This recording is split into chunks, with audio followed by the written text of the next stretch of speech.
What's up, you guys? John here. Hope you're having a great day. And in today's lesson, I'm going to show you how to end the blues Stevie Ray Vaughan style. Today's lesson is taken from the ending of Pride and Joy, the classic recording. And of course, for Stevie aficionados, you'll know that he tunes down a half step. I'm in standard tuning today for this lesson because I figured most people are just going to grab a guitar and be in standard. But of course, you can tune down a half step and really get that Stevie tone. The lick is in the key of E, and here's what it sounds like.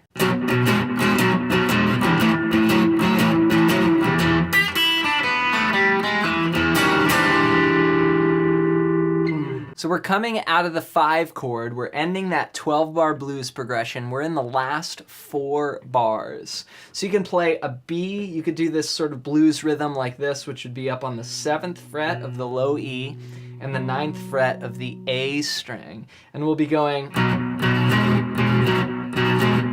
reaching up and putting our pinky on the 11th fret of the A string. 1 and 2 and 3 and 4 and...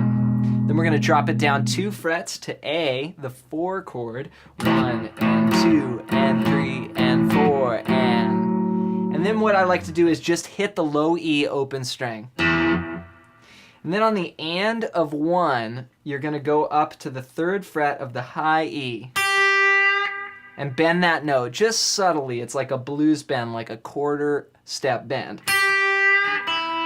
Then you play open E. Then you do the same thing on the B string. So you got 3, 0, 3, 0. And then this is sort of encircling the notes of an E chord because we're trying to resolve, we're trying to get to that E. We're going to play the 2nd fret, then the open G, and then the 1st fret. All of that's on the G string. 2, open, 1, and then we'll end here on the 2nd fret of the D string. And right there it's sounding like an E chord. We're trying to target this major third here. We're going to play above that note, then below, and then resolve. So we've got bend, 3, 0, 3, 0, 2, open, 1, 2. Then you play the low E string. And then Stevie goes up and plays this sort of Jimi Hendrix chord, Kenny Burrell chord, 7 sharp 9. It starts out on an E flat 7 sharp 9, then goes up a half step to an E 7 sharp 9. So you have the 6th fret of the A string, then the 5th fret on the D string, 6 on G, and 7 on B. And then you move it up to 7, 6, 7, 8. So make sure it stays consistent as you move it. And that's your E chord there, your resolution. So altogether we've got open E,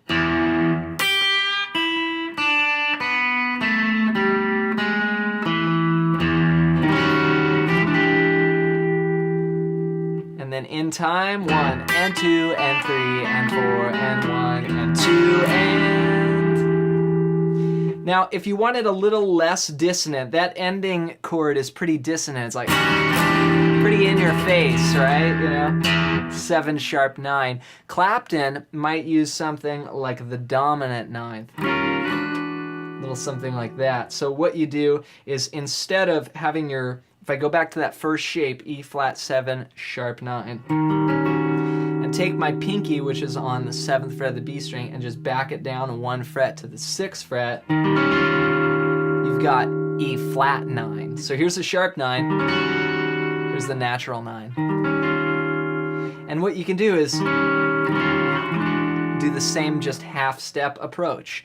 And sometimes you could play it 1 finger on each fret, or I also like to bar it with my 3rd finger, and then you can get the high E string like that. So that would sound like this.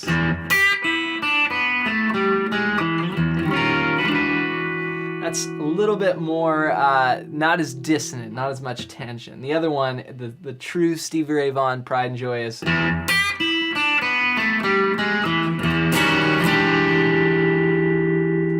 There you go, guys. I hope you can steal that lick and use it as an ending on any blues. You can change the key. It's just a cool little ending lick that walks down a bluesy phrase and then encircles the one chord. If you're interested in learning more about soloing, you can click the link in the description and get a free PDF that's over 100 pages long, all about soloing as my gift to you. Make sure you're subscribed to our channel. We've got new videos dropping every single day, tons of lessons that are really gonna help out your guitar playing.